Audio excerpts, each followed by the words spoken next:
PCH50 Instrument Operation Guide. Prepare the items needed for the test.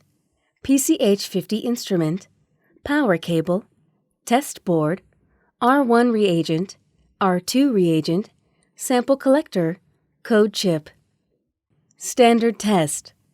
Take the reagents out of the freezer and rewarm at room temperature. Switch on the instrument, take out the code chip, and insert it into the mini USB port of the instrument. After the self-check is completed, enter the main interface and select the standard test. Use the top cover of the sample collector to open the sealing film of the R1 reagent. Use the sample collector to collect a 5 microliter fingertip blood sample.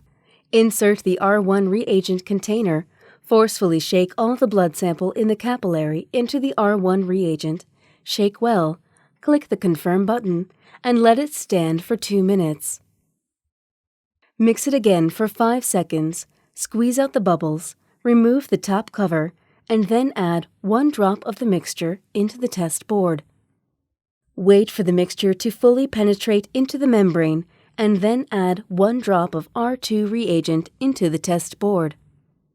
After standing for 15 seconds, insert the test board into the instrument for testing, and the screen will automatically display the result after 5 seconds.